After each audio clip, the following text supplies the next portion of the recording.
Hello, everyone. So for the past 5 years, I've been wrestling with this one question. How do we get more students to graduate from college?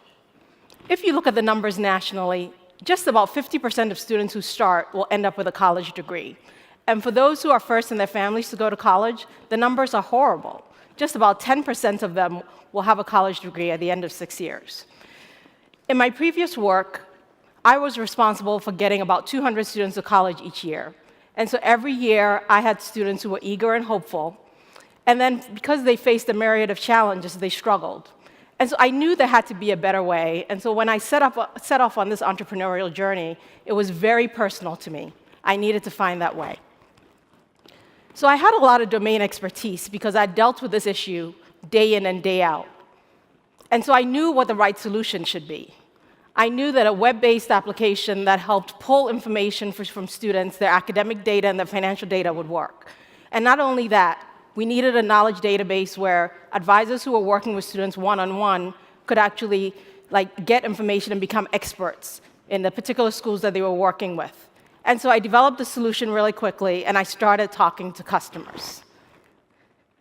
Unfortunately, I had these great ideas, and as most of you know, as you do customer development, my ideas didn't line up with what customers actually wanted. And so I got a lot of skepticism. I got conversations from people saying, I don't quite figure out I don't quite see how this would work. This doesn't quite make a lot of sense. And there was one key thing. As much as I was talking to customers who were like my organization, I was missing one big piece, the student. Can you imagine? This is a solution to get more students into college, and yet the solution had nothing to do with students. And it was because while I had deep domain expertise about this, and I was dealing with it on a daily basis when I was working, I actually was just overconfident about my own idea. And because of that, I really was listening to information and sort of taking in information that confirmed what I already believed.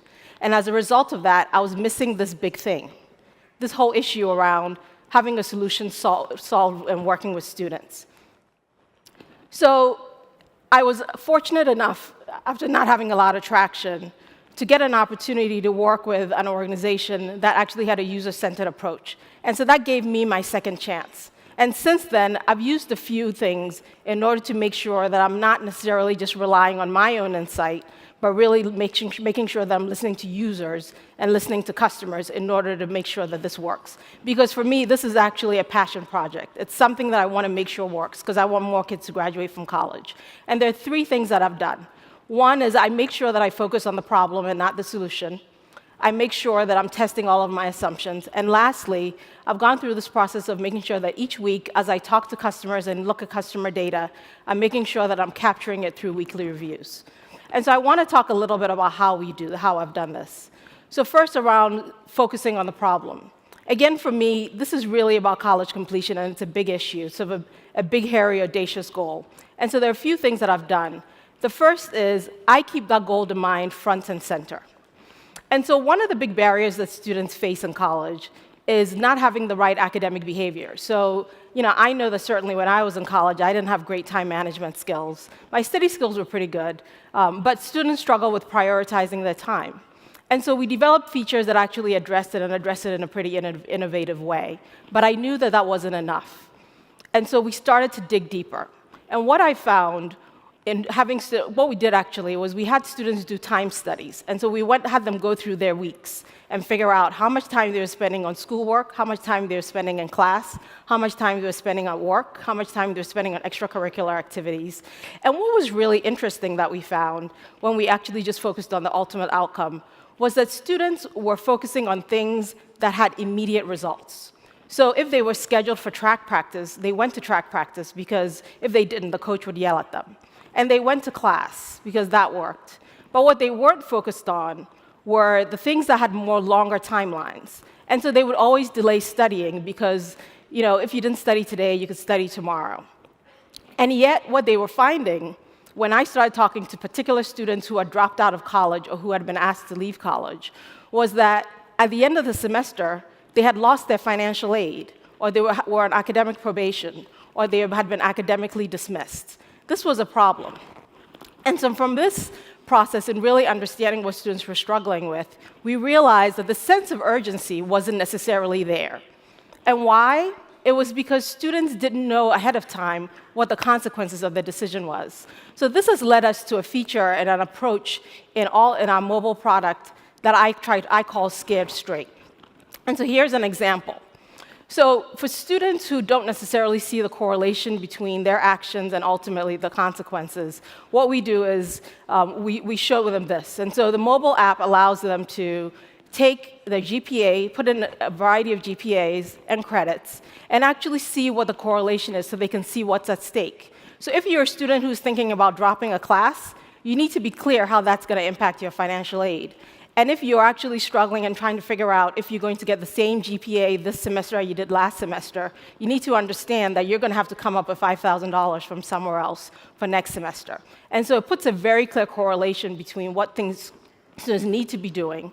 And what we found was this actually works much better in getting them to understand in real time what the consequences are.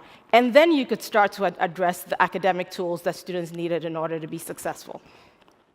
The second thing that we figured out is that we needed to really look at multiple solutions.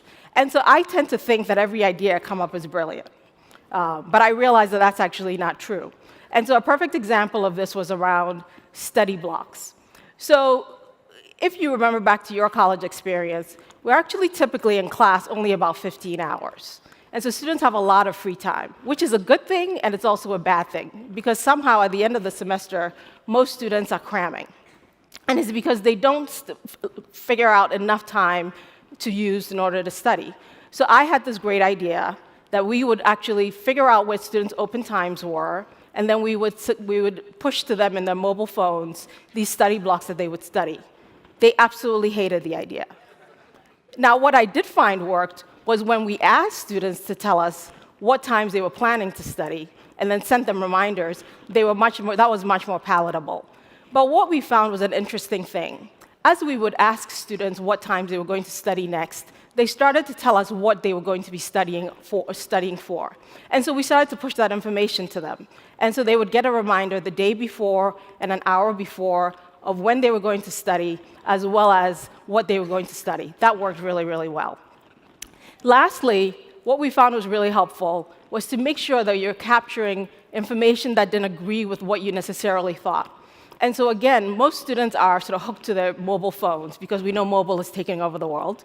And so what we found was students told us they never read email. They hate email. Like, everything is about text. And so we were sending them reminders, and we wanted to use text.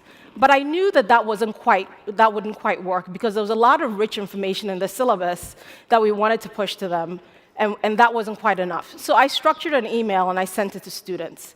Surprisingly, over 80% of them opened the email. Wow.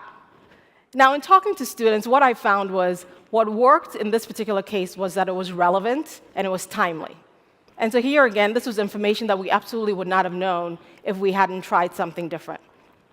The other thing I want to talk a little bit about is testing all of your assumptions. And so when we went back to the drawing board, I made sure that I actually wrote out what I thought I knew about different things, about the problem, about the solution, about the user, about the customer. And I want to talk a little bit about that. And so I originally had the customer as organizations like my own, nonprofit organizations that are particularly interested in college success and making sure that students are successful. As I started to talk to them, however, what I found was even though they had the same problem, even though they were struggling with it, the timelines in terms of how they were funded didn't really make sense for them as early adopters. Wow, like I had to go back to the drawing board because there was a whole revenue stream that I had expected that wasn't going to work. And so I refined my hypothesis, and I went to a category that I wasn't necessarily looking at, which was universities. Universities already buy a lot of retention products, but when I talked to them, what I found was most of the products are for faculty and administrators and not for students. Our solution put the hands and the information in the hands of students, which is very different. And actually, the economics make a lot more sense for universities because for each student who drops out of college, that's at least $20,000 in tuition, in room and board that walks out the door. So they're much more interested in it. And throughout the process, by finding out what we needed to do, by separating what we knew from what was actually fact, And by refining our hypotheses, we found that it increased significantly our chances of making sure that this would work. The last thing I want to talk about is this process of weekly reviews. So I learned it from an incubator that I participated in called 4.0 Schools that does really great work. And it is to make sure that at the end of every week, I capture 4 things. First, what I learned, what questions I have, what insights I've taken from it, as well as what the next steps are. And so I take on little Post-its all this information. I try to sort of figure out, sort of replay back, look through my notes, the conversations I've had with customers, or interactions, or any data from anything that we've done. And I try to capture what is new about this. What am I now more afraid of because I learned something? What are customers saying to me? And I probe for insights.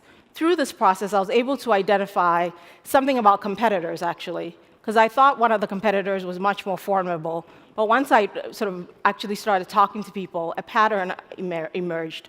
What I found was that this particular customer, people liked because of the communication tools that they provided. Now, that wasn't a feature that I thought that we would need, but now it's something that I have to consider. The last thing that it helped with is really uncovering blind spots. So again, like, I'm in love with my own idea. But what I realized in talking to customers over and over again, the solution really everyone really likes. Because they see a need for it. But there is this open question, will customers actually use it? Because the kinds of students that I'm targeting are students who shy away from when things get difficult. And so it is an open question. And in talking to customers, I was forced to face the fact that I hadn't quite figured it all out. And so that is my next step. And so it's those 3 things, really focusing on solving the problem. It's making sure that we're testing all our assumptions and going through a weekly review process that enabled me to do so. Thank you.